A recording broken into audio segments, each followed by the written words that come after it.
কুহুকিনী ও কালচক্র second part. Driver প্লাস্টিকের can হাতে অন্ধকারে মিলিয়ে গেল। অদৃশ গাড়িতে বসে রইল। চারদিক নিঝুম, শুধু ঝিঝি পোকার ডাক। হঠাৎ তার মনে হলো জঙ্গলের ভেতর থেকে কেউ তাকে দেখছে। একটা অস্বস্তি, একটা আদিম ভয় তার মেরুদণ্ড বেয়ে নেমে গেল। সে জানালা দিয়ে বাইরে তাকালো। অদূরে একটা বিশাল অর্জুন গাছের নিচে আবছা অন্ধকারে একটা অবয়ব দাঁড়িয়ে আছে। মনে হলো কোনো নারী মূর্তি, পরনে সাদা থান, কিন্তু হাতে একগুচ্ছ লাল জবা ফুল। এত রাতে এই গভীর জঙ্গলে কোনো সাধারণ মানুষের থাকার কথা নয়। অদৃশ চেঁচিয়ে উঠল, কে কে ওখানে? তার গলার আওয়াজ জঙ্গলে প্রতিধ্বনিত হলো। মূর্তিটা নড়ল না, শুধু বাতাসের বেগে তার সাদা আঁচলটা একবার উড়ল। ঠিক সেই সময় ড্রাইভার জল নিয়ে ফিরে এলো।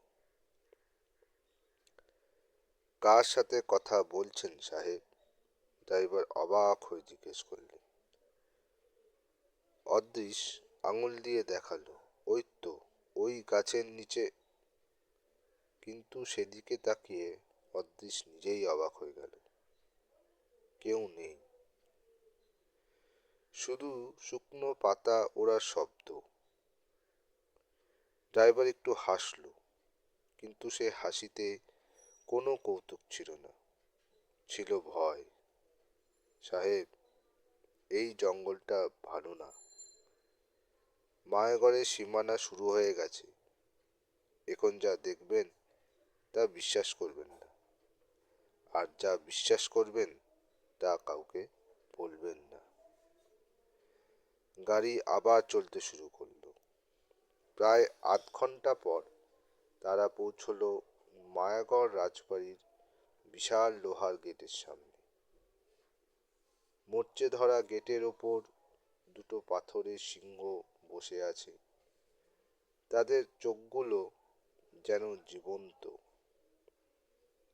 গেট পেরিয়ে ভেতরে ঢুকতেই দেখা গেল একটা বিশাল প্রাসাদ, কিন্তু তার জৌলুস এখন আর নেই।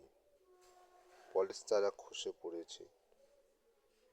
ধামগুলোতে বটগাছের চারা গজিয়েছে, কিন্তু তবুও বাড়িটার একটা রাজকীয় গাম্ভীর্য আছে। বারান্দায় একজন বৃদ্ধ ভৃত্য লণ্ঠন হাতে দাঁড়িয়েছিল। অদৃশকে সে ইশারা করে বাড়ির ভেতর নিয়ে গেল। বিশাল হলঘর, দেওয়ালে টাঙানো আছে পূর্বপুরুষদের তৈলচিত্র, হরিণের মাথা, পুরনো তলোয়ার, আর ঢাল দিয়ে সাজানো দেয়ালগুলো। আসুন অদৃশবাবু, আমি আপনারই অপেক্ষা করছিলাম। ওপরের সিঁড়ি থেকে একটা ভারী গলার আওয়াজ ভেসে এলো। অদৃশ তাকালো। হুইল চেয়ারে বসে আছেন একজন মানুষ। গায়ের রং ফ্যাকাশে, চুল ধপধপে সাদা, কিন্তু চোখ দুটো অসম্ভব উজ্জ্বল। ইনি সূর্যশঙ্কর রায়চৌধুরী। নমস্কার, অদৃশ বলল। পথে কোনো অসুবিধা হয়নি তো? সূর্যশঙ্কর জিজ্ঞেস করলেন। না, বিশেষ না, তবে অদৃশ জঙ্গলের ঘটনার কথাটা বলতে গিয়েও থেমে গেল। সূর্যশঙ্কর যেন তার মনের কথা পড়ে ফেললেন। তিনি মৃদু হেসে বললেন, মায়াগড়ের বাতাস নতুন অতিথিদের সাথে একটু খেলা করে, ওটা নিয়ে ভাববেন না। আজ আপনি বিশ্রাম নিন, কাল সকালে আমরা ছায়াপথি নিয়ে বসব। রাতের খাবার খেয়ে অদৃশ যখন তার নির্দিষ্ট ঘরে এলো, তখন রাত 11টা। ঘরটা দোতলায়, বিশাল বড় পালঙ্ক, জানলা দিয়ে পিছনের জঙ্গল আর একটা পুরনো দিঘি দেখা যায়। চাঁদের আলোয় দিঘির জল চকচক করছে। ক্লান্ত অদৃশ শুয়ে পড়ল, কিন্তু ঘুম আসছিল না। বালিশের নিচে রাখা তার ডায়েরিটা বের করল। সূর্যশঙ্কর ছায়াপতির কথা বললেন, নামটা অদ্ভুত। হঠাৎ অদৃশের কানে এলো একটা শব্দ, খুব মৃদু কিন্তু স্পষ্ট। ঝম ঝম ঝম, নুপুরের শব্দ। কেউ যেন বারান্দা দিয়ে হেঁটে আসছে তার ঘরের দিকে। অদৃশ উঠে বসল। এই পুরনো বাড়িতে কাঠের মেঝেতে হাঁটার শব্দ হওয়া স্বাভাবিক, কিন্তু নুপুর, এই বাড়িতে তো কোনো মহিলা নেই বললেই সে শুনেছে। শব্দটা তার দরজার কাছে এসে থেমে গেল। দরজার নিচ দিয়ে লণ্ঠনের মতো একটা হলদে আলো ভেতরে এসে পড়ল।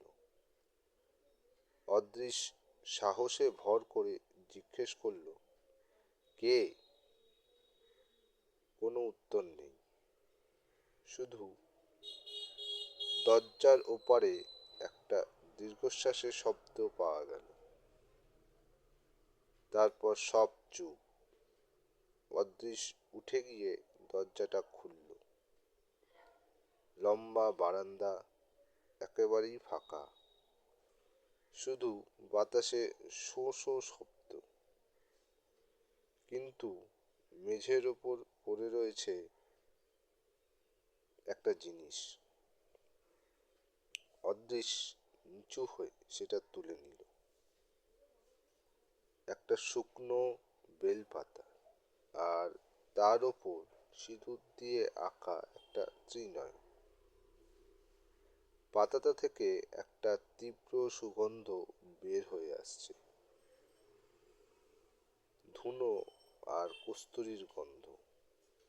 অদৃশ বুঝতে পারল সে এমন একটা রহস্যের জালে জড়িয়ে পড়েছে যা বিজ্ঞানের যুক্তি দিয়ে ব্যাখ্যা করা যাবে না। তার মনে পড়ে গেল ড্রাইভারের কথা, যা দেখবেন তা বিশ্বাস করবেন না। রাত গভীর হতে লাগলো। মায়াগড় জেগে উঠেছে তার শতবর্ষের ঘুম ভেঙে।